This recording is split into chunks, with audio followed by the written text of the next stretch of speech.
Wait. This is not a sad story. In fact, if anything, this is a happy story. Look how she looks now, only 3 months after this footage was taken. So come along for the ride in this series of videos where, while restoring this boat, I every time I find something that can be useful to someone else, I will try and film it and put it up on the internet. That's the goal anyway. All of the footage in this video is from the first day that I went and saw the boat. She was on the hard, and for a while now. It's been, I think, 7 years. And like I said, this is the footage from the first time I went to see it. I like to do that. When I go and see something new that I'm thinking of buying, I almost always film it because I can review the footage back when I get home, and it's helpful. So what this is a Colvic Victor 40.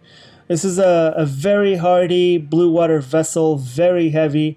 It has a 1-inch solid fiberglass hull. There's no core on this baby. Even the parts that have plywood core, even those parts are extremely thick fiberglass on top and on the bottom. So yeah, if you manage to find one of these things, the hull will probably not be your problem. There are a couple of decent models. There is this channel called the Telu Tribe. They have one, and theirs is in much better condition than this one. Nevertheless, if this boat was in any better condition than it is in this footage, I would have not been able to buy it because I'm, poor. So, yeah, we managed to buy it for a very low price, and unfortunately, that meant that all the refit had to be done as cheaply as I could master it. So basically, everything was done to the lowest price possible while trying to maintain some quality. Right here, I'm just looking at the windlass, which is completely seized. Later on, I opened it and I had to machine some parts for it. But yeah, that's what I was looking here. The deck is really cool on this boat because you have quite a lot of space of straight deck. You can, it's that part is cool. The previous owner started with the electric connections. However, he didn't use proper marine wire. The wire used is all home grade, Home Depot grade wiring. We used some of it because there's no sense removing it and replacing it right now. We'll replace it if we ever have an issue. The only places where we replaced the wiring were in places where high amperage was being used. The low power stuff like lights and that didn't get new wiring. So this is a port cabin that you have under the sofa, or in the backrest of the sofa. The whole boat was a mess. They removed everything. It was a mess. This, for instance, was some kind of a closet that someone built. But to build this closet, they chopped off some structural boards from underneath the cabin sole. So I'm guessing they didn't have access to wood or whatever, and they did that. There are no ceiling covering doodads or whatever, so those were... I had to make all of those new. At this point, I'm just checking it out and see what I can see. This turned out to be the pump for the waste water.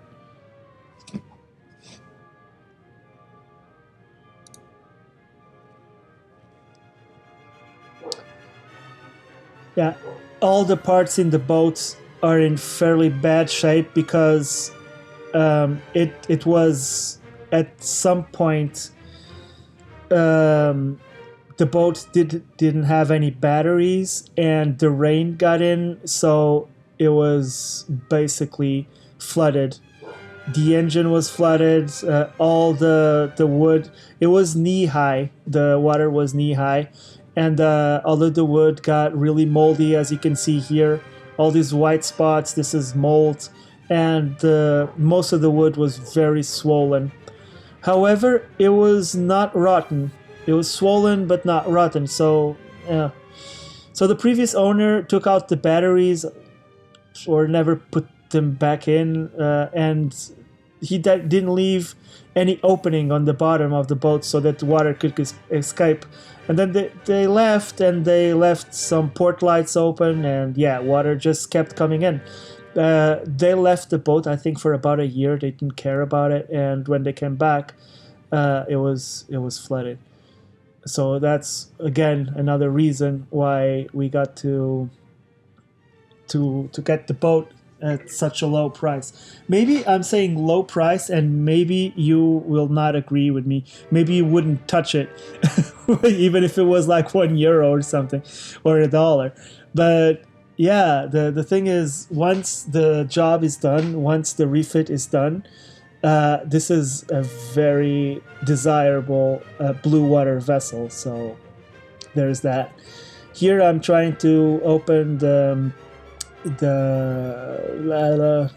board, the floorboard, the cabin sole, but it was just swollen, so it couldn't get out. Here I can do the one right next to it, and we find some water inside. It's obviously rainwater because the boat has been in the hard for the last 7 years.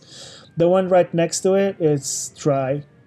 So yeah, the boat has a bunch of small separate bilges that do not drain into each other. So it's weird, but yeah, that's how they made it. The good thing is that because these bilges, these small bilges, we are in the kitchen area right now. If they flood, you only flood one, unless it comes the over the floor, and then it floods all of them. But yeah, if you have something spill, it will only spill to one of the bilges. Yeah. Also, there's no ceiling here. It has all been removed. And then the boards, as you can see there's a board. It's full of mildew because it was left on the floor, and as the water came up, it got super dark and super rotten. Those panels were actually rotten because they were not high quality marine grade plywood. Yeah.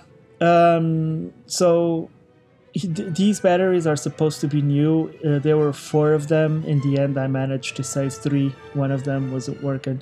This area here is the V-berth, and I did. This was the best one of them all. Some work had been done to it, so some of the walls have been painted white already.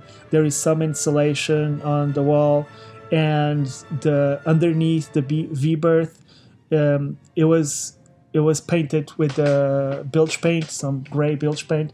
So this was the best cabin out of them all. Still, there was some moisture issues here, and the planks were all bent, and yeah, there was still a lot of work to do, even in this the best of the cabins. There is nothing in the floor. It used to be some kind of carpet, but I guess they removed it because, as it flooded. Then this is the access to the anchor locker, to the chain locker. And of course, you have an 18-ton vessel, and you have like a 15-kilo CQR, which isn't very good. But that tells me something. That tells me that this was probably a marina boat.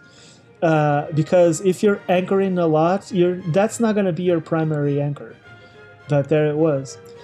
So yeah, this is the access to the engine, and the engine was a block of rust.